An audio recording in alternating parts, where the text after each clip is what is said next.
aman dengan berinvestasi di sukuk retail. Tahun ini pemerintah dalam hal ini Direktorat Pembiayaan Syariah, Ditjen Pengelolaan Pembiayaan Resiko, merilis sukuk seri 008. Untuk membahas lebih lanjut mengenai produk tersebut, kita segera bergabung dengan Bapak Suminto, Direktur Pembiayaan Syariah langsung dari Bursa Efek Indonesia. Pagi Pak Suminto. Pak Suminto, sebagai pembukaan, bisakah dijelaskan mengenai apakah sukuk retail itu dan mengapa pemerintah menerbitkan sukuk retail, Pak? Ya, Mbak Rika, sukuk negara retail pada dasarnya adalah sukuk negara yang diterbitkan oleh pemerintah khusus ditujukan untuk investor individu warga negara Indonesia. Dalam hal ini hanya warga negara Indonesia yang dibuktikan dengan kepemilikan KTP yang dapat membeli sukuk negara retail ini. Penerbitan sukuk negara retail ini, Mbak Rika, memiliki banyak tujuan strategis di samping untuk memenuhi kebutuhan pembiayaan APBN. Sukuk negara retail ini juga diterbitkan oleh pemerintah dalam rangka memberikan edukasi kepada masyarakat untuk berinvestasi. Ini adalah merupakan entry point bagi investor individu untuk berkenalan ya dengan instrumen keuangan di pasar modal. Jadi ini mendukung program financial inclusion dari pemerintah. Dan juga Mbak Rika, penerbitan sukuk negara retail ini juga ditujukan untuk menyediakan alternatif instrumen keuangan berbasis syariah bagi investor individu dan juga tentu dalam rangka mendukung perkembangan keuangan syariah. Baik, Pak Suminto, lalu apa keuntungannya jika kita membeli sukuk retail? Ya, banyak sekali keuntungan yang bisa didapatkan oleh investor ketika berinvestasi di sukuk negara retail ini. Kita biasa mensamerikannya dengan salam, Mbak. Yang pertama adalah syariah. Ini memang instrumen berbasis syariah yang sesuai dengan syariah, mendapatkan fatwa dan opini kesesuaian syariah dari Majelis Ulama Indonesia. Yang kedua adalah aman, di mana ini adalah instrumen yang dikeluarkan oleh negara, yang dikeluarkan oleh pemerintah, yang pembayaran pokok dan imbalannya ya dijamin oleh negara, dijamin oleh pemerintah yang setiap tahun dialokasikan dalam APBN sampai jatuh tempo nanti.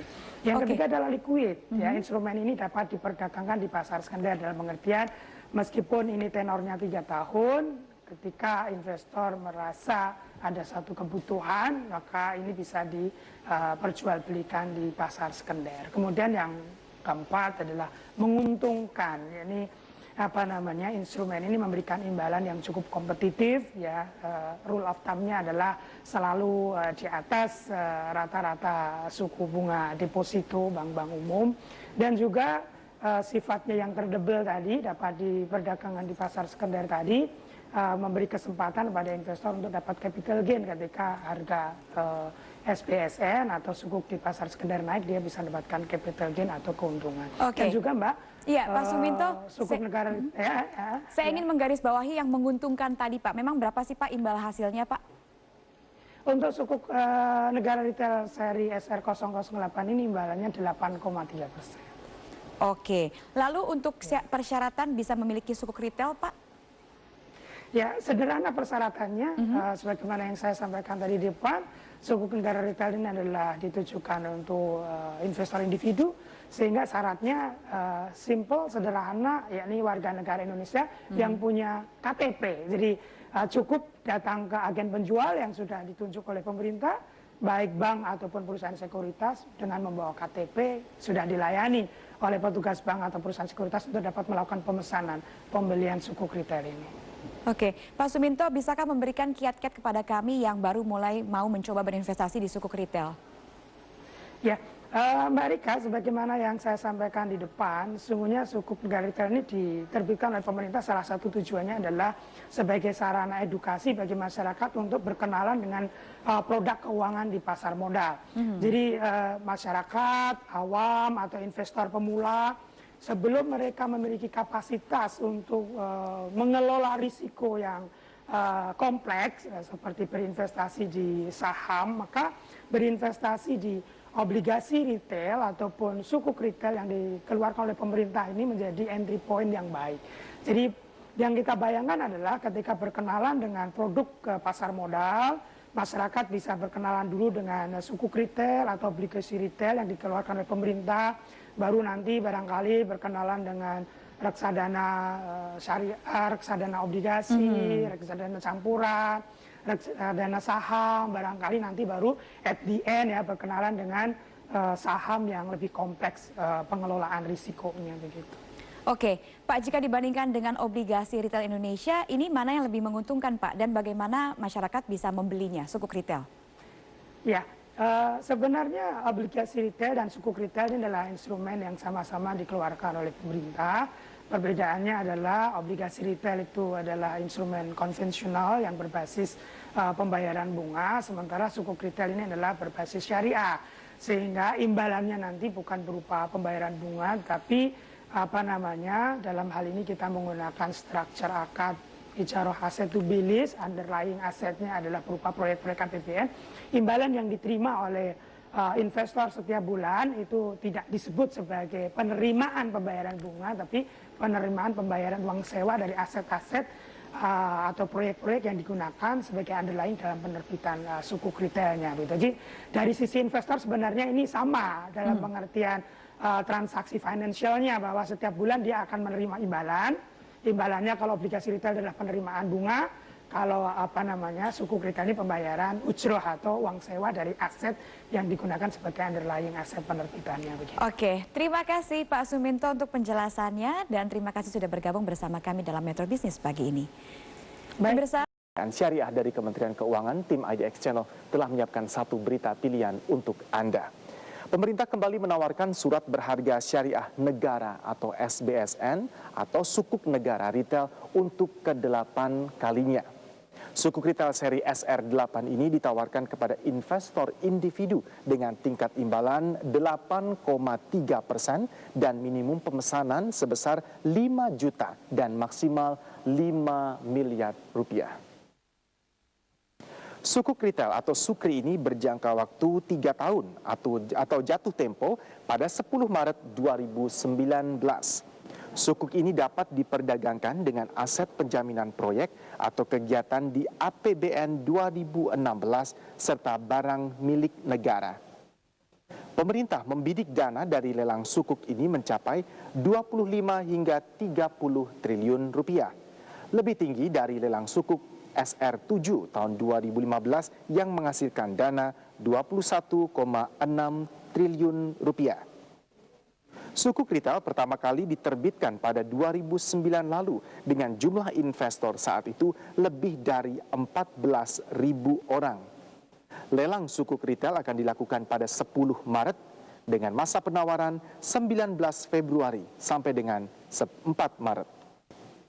Sebanyak 26 agen penjual dilibatkan, terdiri dari 20 bank dan 6 perusahaan sekuritas.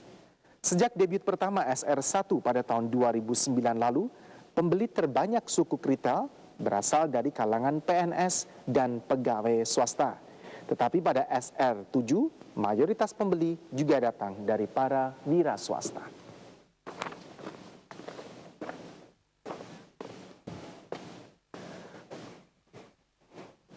Ya, sebagaimana kita ketahui, pemerintah terus memperluas basis investor di dalam negeri dengan merilis surat utang syariah retail atau sukuk retail.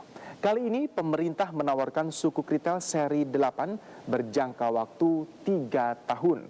Seberapa besar keuntungan bagi masyarakat berinvestasi di sukuk retail ini? Langsung saja kita awali perbincangan kita dengan Bapak Suminto. Beliau adalah Direktur Pembiayaan Syariah, Ditjen Pengelolaan Pembiayaan dan Resiko Kementerian Keuangan. Terima kasih banyak atas waktunya Pak Suminto. Selamat datang kembali di talk show kami. Memang selalu menarik ketika kita berbicara mengenai apa yang bisa kita lakukan sebagai media untuk ikut mempromosikan berinvestasi melalui produk-produk investasi dari pemerintah, khususnya sukuk retail.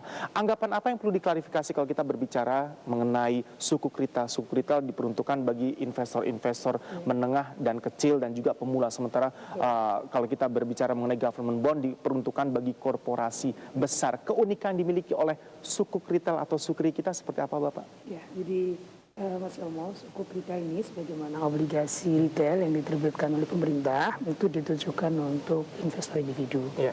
Dalam hal ini adalah warga negara Indonesia yang ditunjukkan dengan kepemilikan KTP. Berbeda dengan surat utang negara ataupun sukuk negara yang diperuntukkan untuk investor institusi.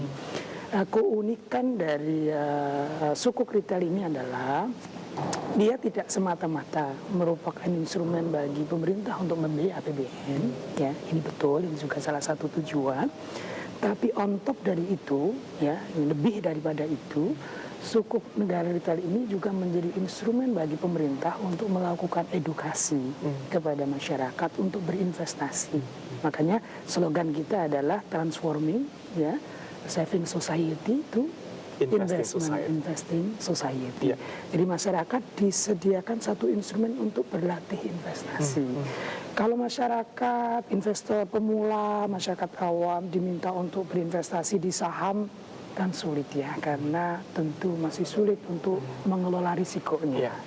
Nah, yang paling mudah adalah bermula dari sukuk retail atau obligasi retail yang dikeluarkan oleh negara, yang boleh dikatakan zero risk ya, risikonya nol ya, karena ini instrumen negara dikeluarkan oleh pemerintah, dijamin sepenuhnya oleh pemerintah, insya Allah pemerintah tidak akan gagal bayar, begitu ya, sehingga masyarakat mudah untuk berlatih ini. Mungkin ketika masyarakat sudah masuk ke sukuk retail, obligasi retail, nanti kemudian bisa masuk ke reksadana, gitu ya, reksadana obligasi, reksadana campuran, baru nanti reksadana saham. At the end, akhirnya nanti baru berani misalnya berinvestasi di saham. Anda percaya akan adanya pentahapan atau strategi bagi masyarakat untuk mulai ikut berpartisipasi dalam dunia investasi di Indonesia. Anda mengatakan ini sukuk retail ini ditawarkan juga tidak hanya semata-mata sebagai produk investasi, tapi juga sebagai channel edukasi. Tentu saja kalau kita berbicara channel edukasi beserta dengan kemudahan-kemudahan yang Bapak baru saja jelaskan kepada kami, berinvestasi sukuk retail sangat mudah, tapi kita juga banyak sekali investor secara emosional kita agresif. Kalau kita berbicara mengenai produk investasi yang mudah, bahkan zero risk bisa dikatakan, keuntungan seperti apa? Apakah masih profitable kalau kita berbicara mengenai berinvestasi melalui sukuk retail? Apalagi ini tenornya hanya 3 tahun, Pak. Seberapa visible sebenarnya profit yang bisa diperoleh bagi masyarakat, khususnya investor pemula, ketika mereka tertarik atau melirik untuk berinvestasi di sukuk retail RI ini? Ya, makanya tadi kan yang pertama, ini sebagai alat edukasi bagi investor pemula, masyarakat awam, sehingga juga ada pemanisnya, ada sweetenernya.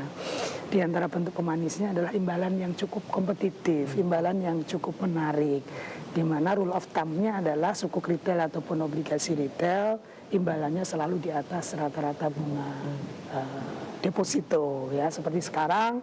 Sukuk retail seri SR008 ini tingkat imbalannya adalah 8,3%. Tentu cukup kompetitif, cukup menarik dibandingkan dengan suku bunga deposito yang barangkali mungkin 6%, 7% seperti itu.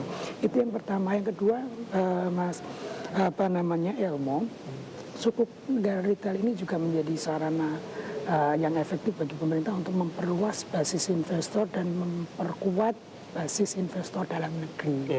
Sehingga diharapkan ke depan pembiayaan yang diperlukan oleh pemerintah itu dapat dipenuhi dari dalam negeri. Investornya adalah warga negara Indonesia.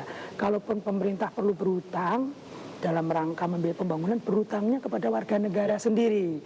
Ya, ketika pemerintah berutang pada warga negaranya sendiri, itu keuntungannya banyak. Yang pertama, keuntungan itu kan dinikmati sendiri oleh warga negara, kemudian memiliki multiplier effect di dalam negeri domestik kan ya. Yang kita miliki akan digunakan kembali ya untuk spending di dalam negeri. Yang kedua juga apa? Menjamin stabilitas keuangan ya. Sekarang kan sekitar 40% dari obligasi domestik pemerintah itu dimiliki oleh asing. Sehingga kita sering was-was, jangan-jangan ada capital reversal ya, capital outflow, tiba-tiba investor membawa uangnya keluar, nanti terjadi financial turmoil, gejolak keuangan kan begitu. Nah, kekhawatiran seperti ini tidak perlu ada kalau investor kita sudah kuat, investor domestik kuat, sehingga yang membeli surat utang pemerintah ataupun sukuk yang berbasis syariah ini yang dikeluarkan oleh pemerintah juga warga negara sendiri. Ya, ini menarik Pak Suminto. Ini sebenarnya sukuk retail ini kan pertama kali sudah diterbitkan dulu tahun 2009. Waktu itu jumlah investornya lebih dari 14.000 orang. Di segmen berikutnya akan kita bahas progresnya seperti apa Bapak, khususnya seberapa besar ini sukuk retail negara kita bisa berkontribusi untuk tetap menjaga stabilitas keuangan. Selepas yang satu ini. Pastikan Anda masih bersama kami pemirsa, bincang bisnis bersama Direktur Pembiayaan Syariah Kemenkeu Bapak Suminto akan kami lanjutkan hanya di IDX Channel. Kembali kita lanjutkan bincang bisnis kita bersama Bapak Suminto. Beliau adalah Direktur Pembiayaan Syariah dari Kementerian Keuangan. Kita berbicara mengenai potensi yang dimiliki oleh Sukuk. Nah, pemirsa bisa Anda saksikan juga di layar kaca seperti apa sebenarnya kelebihan yang dimiliki oleh Sukuk Retail di Indonesia. Sebagaimana kita ketahui, ini Sukuk Retail adalah sukuk negara yang dijual kepada individu, khususnya warga negara Indonesia. Harus kita garis bawahi lagi Bapak ya, hanya untuk warga negara Indonesia melalui agen-agen penjual resmi yang telah ditunjuk. Keunggulannya tentu saja sukuk ini sesuai dengan syariah. Aman bisa dipastikan karena dijamin oleh negara. Liquid sehingga dapat dijual kembali di pasar sekunder. Menguntungkan sebagaimana Bapak Suminto sampaikan tadi karena tingkat imbalannya sangat kompetitif. Ada di kisaran 8,3% per tahunnya. Di atas return dari deposit ini Pak Suminto ya. Kemudian, sebagaimana kita ketahui kalau kita berbicara mengenai profil dari produk Sukuk Retail seri 8 sendiri, ini diterbitkan di 10 Maret 2016 mendatang. Tenornya sepanjang 3 tahun. Nah, kalau kita berbicara mengenai tradability-nya, ini tradable. Holding periodenya sebanyak 1 periode kupon. Minimum pemesanannya, pemirsa, ini ada di 5 juta rupiah serta kelipatan. Maksimal pemesanan ada di angka 5 miliar rupiah. Tingkat imbalannya tentu saja 8,3% per tahun. Seperti apa mekanisme return atau imbalannya? Ini fix dibayar per tanggal 10 di setiap bulannya. Target dana yang ingin dikumpulkan 25 hingga 30 triliun rupiah. Underlying asetnya berupa proyek dan BMN tanah maupun bangunan. Sementara bagi Anda yang tertarik untuk mengetahui lebih lanjut siapa saja agen penjual yang sudah ditunjuk untuk penjualan Sukuk Retail seri 8 ini, antara lain Bank Mandiri, Bank BRI, BTN, Syariah Mandiri, Bank Muamalat, BRI Syariah, OBCB, NISP, HSBC, BNI, CIMB Niaga, BCA, Permata, Bank Panin, Maybank, ANZ, DBS, Stanchart, Citibank, Danamon Bahana, Dana Reksa, Trimegah, Sukorinvest, Mega Capital, MNC Securities, dan Bank Mega. Semua informasi yang kami sajikan bersumber dari Kementerian Keuangan. Lanjutkan pembicaraan kita bersama Bapak Suminto, Direktur Pembiayaan Syariah dari Kementerian Keuangan. Ini Sukuk Retail pertama kali diterbitkan pada tahun 2009 lalu dengan jumlah investor saat itu sudah mencapai lebih dari 14.000 orang. Sementara untuk Sukuk Retail yang seri ke-8 ini akan dilakukan nanti pemirsa di tanggal 10 Maret dengan masa penawaran antara 19 Februari sampai dengan 4 Maret. Kami ingin tahu sebenarnya Pak secara nyata, secara real yang bisa dilihat secara visible kalau kita berbicara mengenai sumbangan dari Sukuk Retail, kontribusinya untuk bisa ikut menjaga stabilitas keuangan kita seperti apa Bapak? Karena kita juga sangat menjaga ini investor lokal kita mempunyai kekuatan tersendiri untuk berinvestasi dan pemerintah yang akan membayar. Betul. Jadi sebenarnya perkembangan Sukuk negara retail dari SR 001 sampai 007 tahun lalu, sekarang SR 008 bisa kita lihat dari beberapa dimensi. Yang pertama adalah dari segi volume, dari waktu ke waktu selalu meningkat. Termasuk SR 007 tahun kemarin kita bisa meraup 21,965 triliun rupiah. Dan untuk tahun ini diharapkan meningkat lagi menjadi antara 25 sampai 30 triliun rupiah. Ini berarti kita bisa mengumpulkan potensi investasi yang semakin besar dari segi volume yang pertama. Yang kedua adalah dari segi jumlah investor. Kalau tadi Mas Helmo sebutkan di SR 001 jumlah investor yang terlibat baru sekitar 14.000. Tahun kemarin SR 007 sudah 29.700 investor.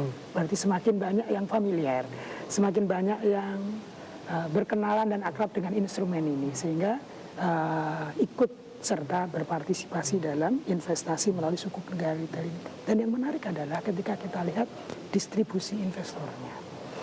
Kalau pada awal-awal penerbitan Sukuk retail yang membeli adalah mereka yang masih cukup, yang sudah cukup well educated, yang sudah cukup akrab dengan pasar modal gitu ya, tadi disebutkan PNS, pegawai swasta. Ya, secara income sudah secure ya, Pak? Secara income sudah secure, sudah cukup berpengalaman dengan produk-produk keuangan. Itu yang menarik adalah di suku kritel terakhir, kontribusi ibu rumah tangga itu cukup besar.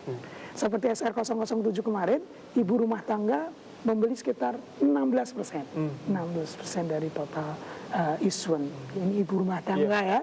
Ibu rumah tangga barangkali biasanya investasinya beli emas, mulai beralih mereka menabung atau maksimalnya deposito. Kemudian ibu-ibu rumah tangga melalui edukasi, melalui sosialisasi yang dilakukan oleh pemerintah maupun pihak-pihak terkait, kemudian mulai berkenalan dengan pasar modal. Dalam hal ini dimulai dengan sukuk negara. Segmentasi yang bisa kita lihat ternyata jauh lebih luas ini Pak. Kalau kita berbicara mengenai calon investor yang potensial di Indonesia. Anda sendiri mewakili Ditjen Pengelolaan Pembiayaan dan Resiko Kementerian Keuangan. Pak Suminto, apa saja yang sudah dilakukan oleh divisi Anda? Bagaimana Anda memimpin tim Anda juga untuk ikut semakin menyemarakan keinginan tidak hanya familiar, tapi mereka juga mengambil keputusan, Pak, oh ternyata suku retail ini juga bisa menjanjikan kepada saya, dan saya merasa tenang di sini karena zero risk, tapi juga masih memberikan return yang positif. Betul. Maka dalam hal ini kan sosialisasi dan edukasi itu menjadi penting. Ya, bagaimana masyarakat, apalagi individu warga negara, masyarakat awam, investor pemula itu memiliki confidence, memiliki satu keyakinan. Oh, saya berinvestasi di instrumen ini, di produk ini aman, dijamin oleh pemerintah, risikonya rendah, kan begitu, sehingga memiliki satu keyakinan untuk kemudian berinvestasi. Nah, sosialisasi dan edukasi yang berkesinambungan inilah yang perlu dilakukan oleh pemerintah dan pihak-pihak terkait, termasuk pelaku pasar keuangan, termasuk pasar keuangan syariah tentu dalam hal ini. Sehingga seperti tadi, masyarakat semakin kenal, semakin familiar, semakin yakin. Ya, begitu. SR seri 7, Bapak, mohon maaf saya potong. Ini koreksi saya jika salah, dana yang berhasil diimpun tadi Bapak sebutkan sekitar 21,965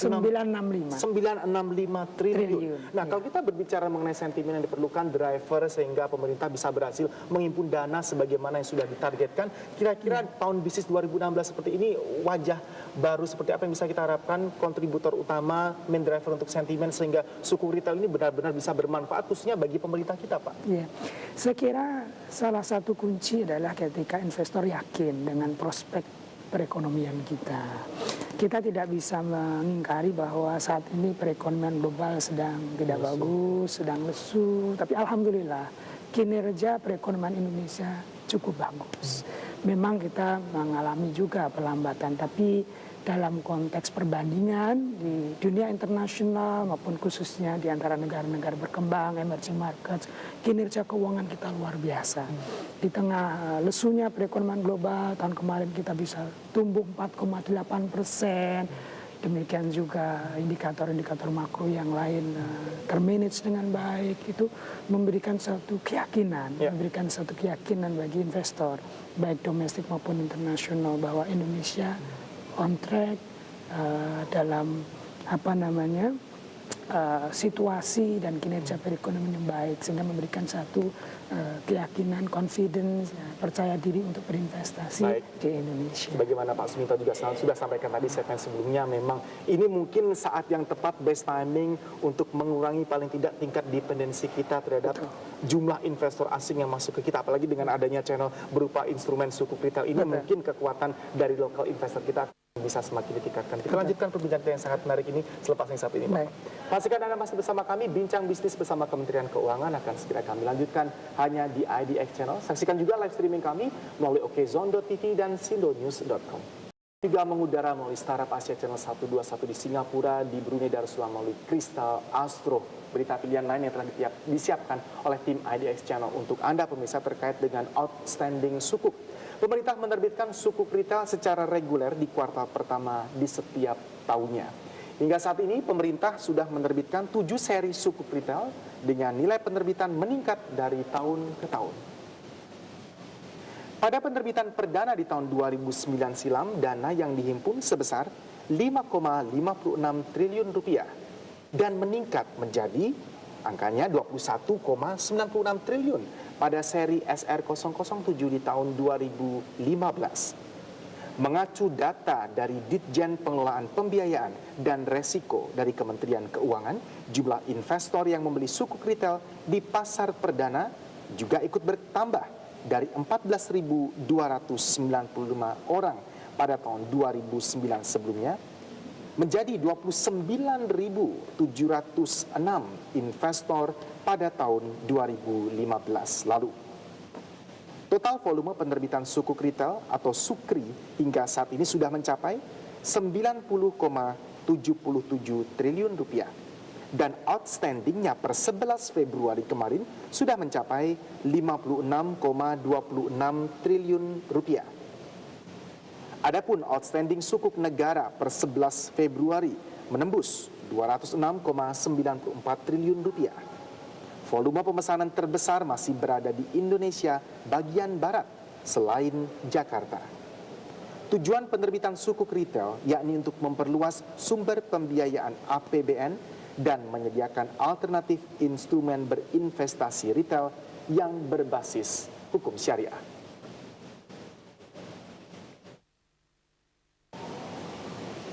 Ya, kita lanjutkan kembali perbincangan kita bersama Bapak Suminto. Beliau adalah Direktur Pembiayaan Syariah dari Kementerian Keuangan. Menarik sekali Bapak kalau kita membandingkan ini total volume penerbitan sukuk retail atau SUKRI ini hingga saat ini sudah mencapai angkanya Bapak 90,77 triliun. Outstandingnya pun per 11 Februari kemarin sudah mencapai 56,26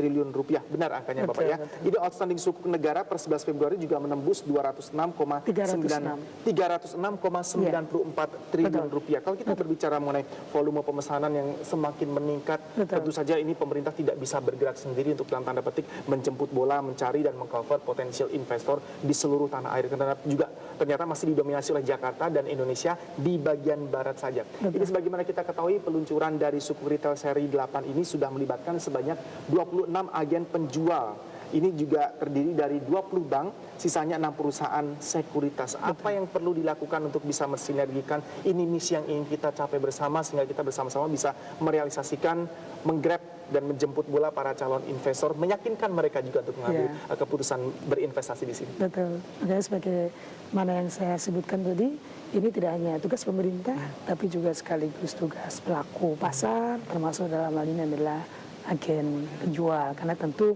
agen penjual juga berkepentingan ya. Pelaku sektor keuangan, pelaku pasar modal juga berkepentingan atas berkembangnya instrumen ini kan begitu kan. Dengan berkembangnya instrumen ini maka akan berkontribusi pada pengembangan pasar modal, termasuk pasar modal syariah secara keseluruhan, yang tentu itu nanti at the end yang menerima manfaat tidak hanya pemerintah tetapi juga pelaku sektor keuangan, ya kan? Sehingga ketika masyarakat sudah semakin familiar, semakin perkenalan, semakin yakin untuk berinvestasi di produk-produk atau instrumen-instrumen pasar keuangan atau pasar modal, pemerintah beruntung, pelaku pasar keuangan juga mendapatkan keuntungan, masyarakat luas juga mendapatkan keuntungan. Ya. Begitu, semuanya ikut merasakan benefitnya di sini kepada semua, menerima manfaat. Ya. Ketika masyarakat kita semakin dewasa untuk berinvestasi dan dunia investasi, khususnya untuk investor lokal ini semakin bergeliat, semakin hidup ke depannya, bagaimana Anda memandang Pak outlook dari berinvestasi di sukuk retail ini? Kalau kita ketahui hingga saat ini kan pemerintah sudah menerbitkan sampai 7 seri sukuk retail. Kira-kira ke depannya apakah akan semakin banyak seri-seri yang akan diterbitkan karena memang responnya tinggi, atau pemerintah masih mungkin sementara menunggu dulu seperti apa respon dari masyarakat khususnya calon investor? Dengan melihat perkembangan di masyarakat yang semakin baik, tadi familiaritas, keakraban, perkenalan dengan instrumen ini, potensi yang besar, minat yang semakin besar, maka pemerintah pada tahun ini misalnya menambah instrumennya. Kalau untuk investor retail di tahun-tahun sebelumnya, pemerintah setiap tahun hanya menerbitkan 2 kali. 1 kali yang berbasis syariah, yaitu sukuk retail. 1 kali yang berbasis konvensional, yaitu obligasi retail atau ORI. Tahun ini pemerintah akan menerbitkan 4 kali. Menerbitkan 4 macam instrumen retail. Yang berbasis syariah 2, yang berbasis konvensional 2. Yang berbasis syariah adalah yang saat ini kita terbitkan, sukuk retail. Kemudian nanti di kuartal 3 kita akan menerbitkan apa yang disebut dengan sukuk tabungan. Ya, sukuk tabungan. Nah, yang konvensional juga Kalau sebelumnya hanya obligasi retail, juga akan diterbitkan SBR, Saving Bond Retail. Jadi kita, pemerintah menyediakan 4 instrumen retail kepada masyarakat. Ini menunjukkan tadi potensinya besar, minatnya besar, familiaritas, confidence dari masyarakat semakin besar, sehingga pemerintah memfasilitasi tersedianya instrumen ini. Gitu. Melihat karakteristik masyarakat, khususnya investor retail kita, Bapak, ini saya tertarik dengan kata-kata Bapak antara syariah versus konvensional. Kita tidak sedang mengadu, tapi kita ingin tahu proporsinya seperti apa. Memang Indonesia mempunyai masyarakat muslim terbesar di dunia, tapi kadang juga tidak diikuti serta-merta dengan keinginan masyarakat untuk mensyariahkan segala produk investasi mereka. Apa yang bisa kita lihat kalau kita berbicara mengenai posisi produk investasi syariah dibandingkan produk investasi konvensional sih? Ya, kalau dari sisi instrumen yang diterbitkan oleh pemerintah, tahun ini yang berbasis syariah kira-kira 24% yang akan diterbitkan. Sementara sisanya sekitar 76% itu yang konvensional. Persentase ini kira-kira sama dengan tahun yang lalu. Ya, yang syariah sekitar 24%, yang konvensional sekitar 76%. Ini sesungguhnya Mas Elmo mengalami peningkatan yang cukup baik. Karena di tahun 2014 misalnya, yang porsi yang syariah itu baru sekitar 18%. Kemudian tahun kemarin meningkat menjadi 24%. Tahun ini untuk strategi awal masih 24%, tapi kita terbuka untuk lebih besar sepanjang nanti marketnya memungkinkan. Jadi ini kita tidak dalam konteks membenturkan antara syariah dan konvensional, tapi pemerintah mengembangkan instrumen berbasis syariah ini multiple objektif. Tadi yang pertama adalah diversifikasi instrumen, memperluas basis investor, yang semuanya ini akan memperkuat perekonomian nasional. Tentu tidak bisa diingkari bahwa karena kita negara muslim terbesar, tidak sedikit di antara warga negara kita yang punya concern dengan syariah compliance, membutuhkan instrumen investasi yang berbasis syariah, sehingga pemerintah menyediakan instrumennya. Demikian juga pasar keuangan perlu disediakan instrumen keuangan yang berbasis syariah. Pemerintah menyediakan instrumennya sehingga semua potensi yang ada di masyarakat itu dapat berkembang dengan baik. Ya, paling tidak di sini sebenarnya semata-mata pemerintah ingin memberikan option yang lebih banyak. Dan setuju ini kita tidak sedang membenturkan antara produk berinvestasi yang mana yang lebih bagus antara konvensional atau syariah, karena tentu saja masing-masing mempunyai kelebihan dan kekuatan yang dimiliki Pak Suminto. Segmen berikutnya akan kita bahas lebih lanjut lagi Bapak. Pastikan Anda masih bersama kami, Bincang Bisnis bersama Kementerian Keuangan masih akan berlanjut hanya di IDX Channel. Melalui by phone bersama Bapak Aryawan, beliau adalah fixed income analis. Kita akan minta pendapat dan analisa beliau seperti apa potensi return yang bisa kita harapkan dari berinvestasi di produk sukuk retail Indonesia atau Sukri. Silakan Prisa. Terima kasih rekan Erwin. Pemirsa, Kementerian Keuangan menawarkan sukuk retail untuk ke-8 kalinya. Target dana tak tanggung-tanggung mencapai 25 hingga 30 triliun dengan tingkat imbalan 8,3% per tahun. Lantas, seberapa besar daya serapnya di pasar? Untuk membahasnya pemirsa, saat ini kami sudah tersambung melalui line telepon bersama dengan Bapak Aryawan, manajer fixed income PT Sukor Invest Sentral Gani. Halo, selamat pagi Pak Aryawan. Selamat pagi Mbak Prisa. Iya, Pak Aryawan, di tengah penurunan BI rate menjadi 7%, seberapa menarik imbalan sebesar 8,3% yang ditawarkan sukuk retail seri 8? Ya, saya pikir ini instrumen yang sangat menarik ya Mbak ya, karena dengan kupon atau imbalan sebesar 8,3%, sementara kalau kita bandingkan dengan yield Sun yang tenor setara yang sama-sama 3 tahun itu sekitar 7,8%, harusnya ini lebih menarik gitu. Apalagi peluang penurunan yield juga masih sangat terbuka seiring dengan penurunan BI rate ke level 7% saat ini ya gitu. Kalau kita bandingkan dengan instrumen lain yang mungkin relatif sejenis seperti deposito, itu juga ini kan instrumen yang lebih menarik gitu ya, karena kalau deposito itu dijamin LPS di cuman sekitar 7,5% suku bunga penjaminan LPS, sementara kalau sukuk retail ini dijamin penuh oleh pemerintah baik kupon maupun pokoknya. Artinya kupon yang sebesar 8,3% ini juga dijamin penuh oleh pemerintah. Jadi ini pasti instrumen ini akan sangat menarik baik kalau kita bandingkan dengan deposito maupun dengan surat utang yang tenor yang sama gitu sih Mbak. Oke Pak Aryawan, seri 7 kan bisa mencapai 21 triliun. Apakah target 25 hingga 30 triliun bisa terrealisasi dari Sukri? Ya, saya pikir sih peluang itu sih masih sangat besar ya, karena kalau kita lihat dari tahun ke tahun itu permintaan dari investor sendiri cukup besar ya. Dari sukuk pertama itu cuma sekitar 5 triliun sampai sukuk ke-7 sekitar hampir 22 triliun. Dan melihat kupon yang menarik saat ini yang ditawarkan oleh pemerintah, harusnya ini juga akan menjadi menambah minat dari sisi investor sendiri gitu ya. Jadi saya pikir sih minat investor akan cukup besar dan pemerintah akan mampu menerbitkan sesuai dengan targetnya, dan peluang untuk penerbitan hingga 25 sampai 30 triliun saya pikir akan sangat terbuka sih. Nah, bagaimana dengan perbandingan dengan SBN lainnya ya, seperti ORI, kemudian SUN dari sisi return bagi investor? Ya, kalau dari sisi ORI juga saya pikir sukuk retail ini cukup menarik ya, karena sukuk retail ini kan relatif bisa dimiliki oleh investor-investor syariah ya, karena kalau ORI itu sifatnya konvensional, hanya investor konvensional aja yang bisa beli, sementara kalau sukuk ini bisa dimiliki juga oleh investor yang syariah gitu. Sementara dari sisi kupon yang ditawarkan dengan kondisi yang sekarang, kuponnya 8,3, sementara yield ORI itu, kalau ORI yang terakhir, ORI 12 itu sekarang mungkin levelnya cuma sekitar 8%-an gitu. Jadi yield atau tingkat imbal hasil dari sukuk retail ini cukup masih lebih tinggi dari ORI dibandingkan dengan SUN tenor yang setara, tadi saya katakan juga sekitar 7,8%.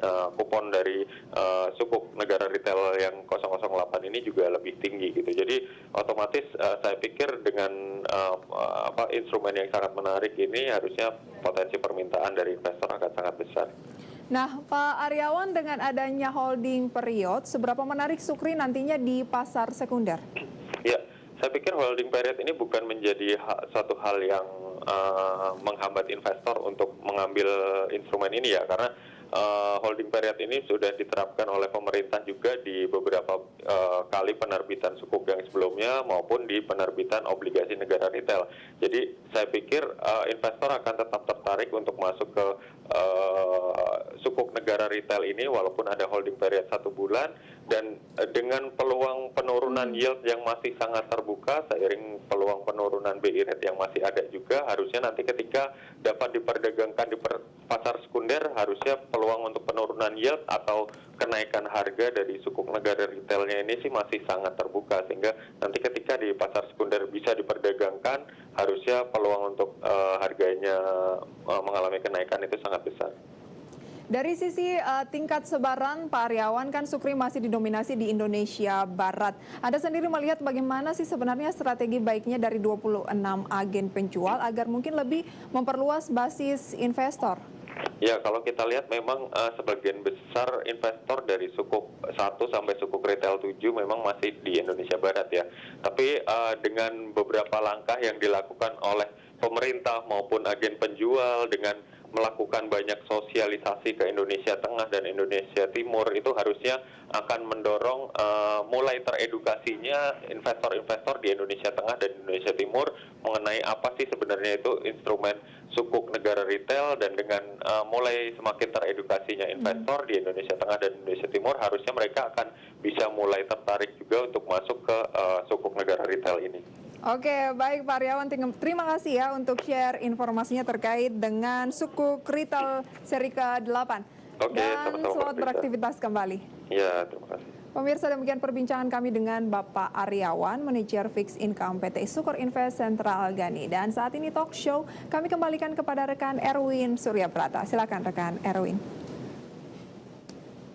Ya, terima kasih banyak Pak Aryawan atas analisa dan berbagi pandangan bersama pemirsa kami mengenai potensi return yang bisa kita harapkan dari berinvestasi di sukuk retail negara Indonesia. Kita lanjutkan pembicaraan kita bersama Bapak Suminto. Beliau adalah Direktur Pembiayaan Syariah di Dijen Pengelolaan Pembiayaan dan Resiko Kementerian Keuangan. Mungkin di segmen ini kita bisa lebih fokuskan lagi Bapak, karena tadi kita sudah banyak berbicara kemudahan-kemudahan seperti apa yang bisa dijanjikan pemerintah ketika kita berinvestasi di Sukri beserta dengan return yang bisa kita harapkan. Bagaimana sebenarnya kiat berinvestasi yang termudah pada sukuk retail khususnya di tengah kondisi perekonomian kita saat ini?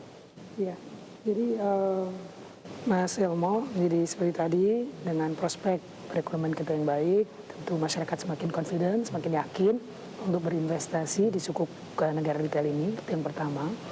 Yang kedua, kalau berbicara instrumen atau produk investasi, kita tidak bisa mendinai, tidak bisa mengingkari, pasti ada risikonya dong, kan begitu ya. Tapi memang tentu ini sebagai instrumen pemerintah, risikonya minimal, ya kan. Jadi yang pertama, namanya instrumen investasi ada default risk, misalnya risiko obligornya atau penerbitnya tidak dapat membayar, gagal bayar ya, baik pembayaran kupon ataupun pokoknya misalnya. Tentu dalam hal ini minimal ya, karena pemerintah insya Allah tidak akan default, kan begitu. Pembayarannya dijamin oleh APBN, setiap tahun alokasikan di APBN. Yang kedua tentu investor berhadapan dengan market risk. Ya, karena ini instrumen pasar, harga di secondary market, harga di pasar sekunder naik turun, kan gitu ya.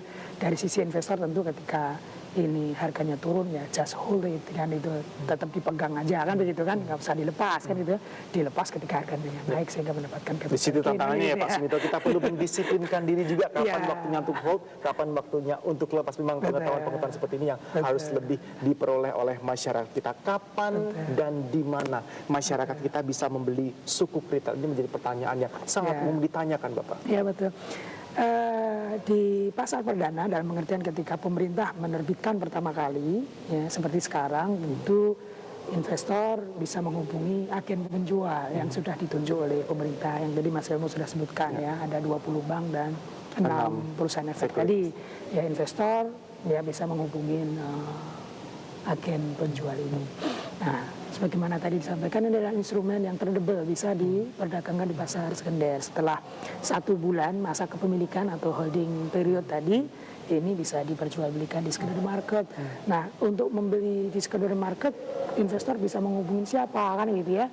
Bisa menghubungi bank, bisa menghubungi perusahaan efek, kan begitu ya.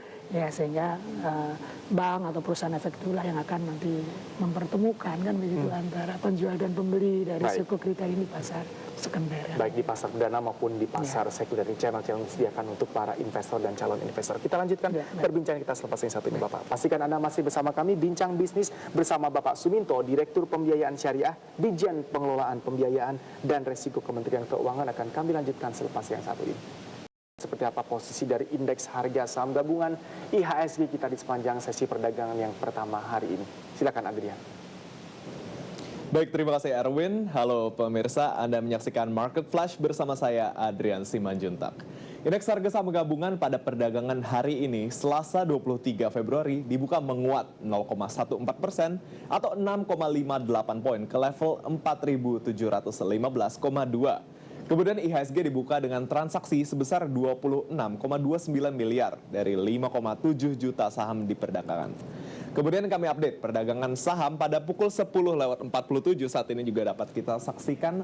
Untuk dari indeks saat ini juga terkoreksi sebesar 0,34% atau melemah sebesar 15 poin dan berada di level 4.693. Kemudian juga dapat kami laporkan dari sisi trading volume saat ini juga berada di 1,8 miliar. Sementara untuk dari sisi trading value berada di 1,9 triliun. Dan terakhir juga dari sisi trading frekuensi berada di 99.900 kali. Kemudian juga dapat kami laporkan untuk dari saham gainers based on volume. Yang pertama ada Elsa yang menguat sebesar 2,2%, lalu ada Sril yang menguat sebesar 2,37%, lalu disusul oleh KLBF yang menguat sebesar 3,15%, kemudian MNCN yang menguat sebesar 2,2%, dan terakhir ada DAJK yang menguat sebesar 17,58%. Kemudian juga dari loser based on volume, yang pertama ada Taksi yang melemah sebesar 8,33%, disusul oleh Best yang melemah sebesar 5,64%, lalu ada juga PPRO yang melemah sebesar 1,55%, kemudian ada juga BBRI yang melemah sebesar 2,78%, lalu WSKT yang melemah sebesar 2,07%, dan terakhir ada Astra International yang melemah sebesar 3,33%. Kemudian juga menurut data dari Gisdor, nilai tukar rupiah terhadap dolar Amerika Serikat berada di level 13.460 atau menguat 0,65%. Kemudian juga pelaku pasar saat ini masih mencermati upaya pemerintah dan otoritas jasa keuangan dalam menekan suku bunga yang diperkirakan masih sulit mendongkrak kucuran kredit perbankan. OJK mewacanakan insentif bagi bank yang mampu menekan NIM ke level 3% dalam 3 tahun ke depan dari posisi NIM bank umum yang berada di level 5,34% per November 2015. Dari luar negeri, harga batubara ditutup melambung hingga 4% pada penutupan perdagangan Senin pekan ini di Bursa Komoditas ICE Futures Europe Commodities. Harga emas hitam ini menguat menjadi 46,10 dolar Amerika Serikat per metrik ton. Demikian yang dapat kami sampaikan, kembali ke Anda rekan Erwin Suryabrata. Perbincangan kita bersama Bapak Suminto. Pak Suminto, bagi mereka yang baru bergabung, mungkin kita perlu share sekali lagi Bapak mengenai syarat dan ketentuan dari sukuk retail seri SR08 ini dibandingkan dengan seri-seri sebelumnya. Ya, sebenarnya tidak banyak yang berubah, atau boleh dikatakan tidak ada yang berubah ya dari sisi terms and condition. Syarat dan ketentuan dari SR007 dengan SR008 itu. Ya, jadi minimal pembelian 5 juta rupiah, beserta kelipatannya maksimal 5 miliar rupiah per individu investor, kemudian struktur akad yang digunakan di jarak satu bilis dengan underlying berupa proyek-proyek pemerintah yang dibiayai dengan APBN 2016, kemudian ini tradable dapat diperdagangkan di pasar sekunder dengan masa holding period 1 kali periode pembayaran kupon, dari 1 bulan kepemilikan. 1 bulan kepemilikan. Setelah 1 bulan kepemilikan dapat diperdagangkan di pasar sekunder. Ya, mari kita bahas lebih spesifik lagi mengenai produk profil dari sukuk Sukri seri 008 ini. Pemerintah menawarkan Sukri seri 008 hingga 4 Maret mendatang. Menuju 4 Maret itu bagaimana Anda melihat peluangnya di pasar? Apakah sudah mulai teraba? Seperti apa kira-kira kans yang bisa dimiliki hingga 4 Maret? Ya, minatnya luar biasa Mas Elmo. Jadi sebelum kita buka masa penawaran tanggal 19 Februari kemarin, ya, sebelum di-launch oleh Menteri Keuangan, sebelum kita melakukan atau memberikan kuota kepada masing-masing agen penjual, begitu yang tadi sampai kepada angka target 25 sampai 30 triliun. Jadi kita sudah melakukan survei kepada agen penjual itu, kira-kira minat yang ada di masyarakat gimana begitu. Ternyata angka yang diberikan oleh agen penjual itu kira-kira minatnya 43 triliun. Gitu. Malah jauh melampaui atas target. Kira-kira 43 triliun. Ya, kemudian pemerintah melihat kebutuhan APBN dan juga pertimbangan-pertimbangan yang lain. Oke, kita insya Allah bisa serap antara 25 sampai 30 triliun. Ya, tadi menggambarkan ya bahwa potensi sangat besar, minat sangat besar. Jadi pemerintah juga confident ini target dana Sukri ini bisa diraup bahkan hingga lebih dari 30 triliun. Itu harapannya. Karena ini kalau kita lihat seri 7 pun kemarin terrealisasi menembus angka 21 triliun, Pak Suminto. Apa yang perlu kita bandingkan di sini? Apakah nanti justru Sukri seri SR008 ini jauh bisa melampaui target dibandingkan dengan seri 7 yang 21 triliun angka yang bisa ditembus? Jadi seperti tadi kalau lihat minat yang sampaikan oleh agen penjual, ya bahkan sampai 43 triliun ya. Tapi tentu pemerintah tidak akan menyerap semua yang ada di minat yang ada di masyarakat itu. Tentu kan jumlah yang akan diserap oleh pemerintah disesuaikan juga dengan kebutuhan pemerintah. Benar. Sehingga tadi kira-kira pemerintah akan menyerap di sekitar angka 30. Meskipun pemerintah confident juga nih target dana Sukri bisa diraup hingga 30 triliun bahkan lebih. Ya, itulah mengapa nanti pada tanggal 7 Maret setelah berakhirnya masa penawaran 19 Februari sampai 14 Maret tadi, pemerintah akan melakukan penjatahan.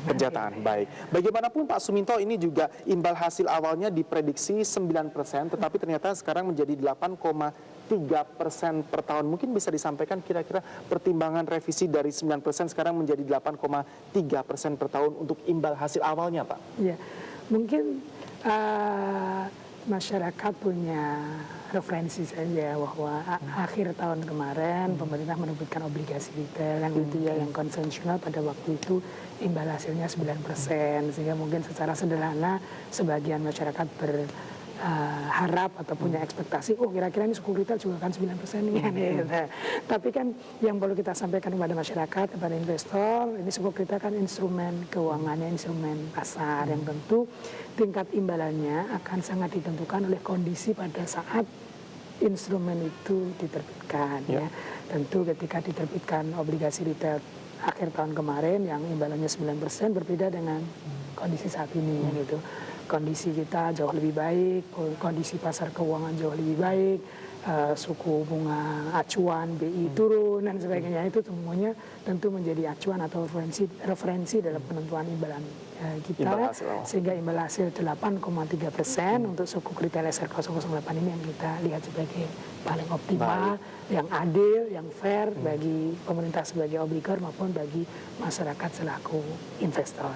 Pertimbangan dan perhitungan di balik angka 8,3% di sini Pak Suminto. Satu segmen terakhir akan kita gunakan untuk kesimpulan bincang bisnis kita Bapak. Pastikan Anda masih bersama kami, bincang bisnis akan kami lanjutkan selepas yang satu ini. Sebutan tadi mereka juga kita harapkan bisa menjadi garda terdepan dalam mempromosikan, mensosialisasikan produk SR008 ini. Mungkin bisa di-share juga strategi seperti apa yang sudah dibagi bersama yang akan terus diterapkan pada para agen penjual khususnya untuk perusahaan-perusahaan efek Pak. Iya, jadi memang ini kemudian menjadi tugas bersama, menjadi tanggung jawab bersama pemerintah selaku obligor dan agen penjual untuk sama-sama memasarkan instrumen ini. Maka kita juga selain punya kegiatan sendiri-sendiri, masing-masing akan penjual, misalnya investor gathering, iklan di berbagai media. Kita juga punya kegiatan bersama, ya seperti launching bersama yang dipimpin oleh Menteri Keuangan, ya, yang dihadiri oleh stakeholder, oleh investor, ya. Kemudian juga punya iklan bersama seperti itu. Dan juga yang menggembirakan, yang menarik adalah semakin banyak juga institusi keuangan baik bank ataupun perusahaan efek yang tertarik untuk menjadi agen penjual, sehingga semakin banyak agen penjual tentu semakin baik, karena akan semakin banyak pihak yang ikut mensosialisasikan, memasarkan instrumen ini kepada masyarakat, sehingga kita juga senang, meskipun tentu ke depan pertumbuhannya terus kita dorong. Misalnya dari sisi bank syariah, sebenarnya kan saat ini kita punya 12 bank umum syariah misalnya, tapi yang menjadi agen penjual baru 3. Dalam hal ini Bank Muamalat, Bank Syariah Mandiri, dan BRI Syariah. Tentu ke depan bank syariah yang lain juga kita dorong, ya, karena ini kan instrumen syariah, sehingga tentu keterlibatan dari bank-bank syariah juga harus lebih baik, lebih besar.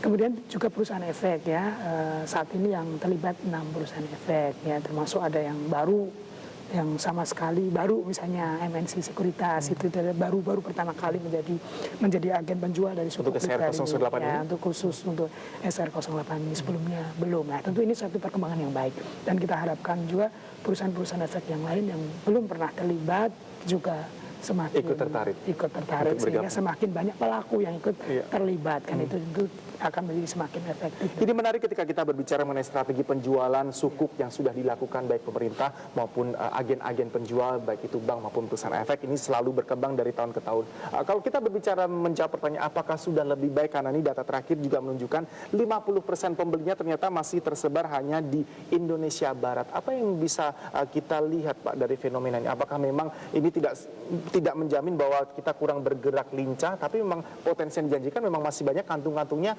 sebaran pemetaannya masih ada di Indonesia Barat saja. Bagaimana Anda memandang ini? Ya, memang kalau kita lihat statistik, pembeli terbesar masih dari kawasan Indonesia Barat, ya, baik Jakarta maupun luar Jakarta.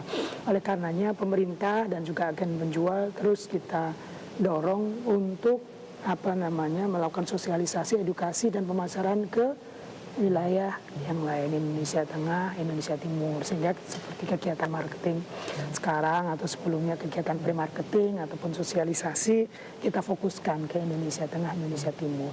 Sesungguhnya potensi sangat besar di sana, resources ada di sana, potensi ada di sana, hanya barangkali jangkauan, ya, jangkauan yang masih terbatas. Saking luasnya negara kita di sini, Pak Suminto.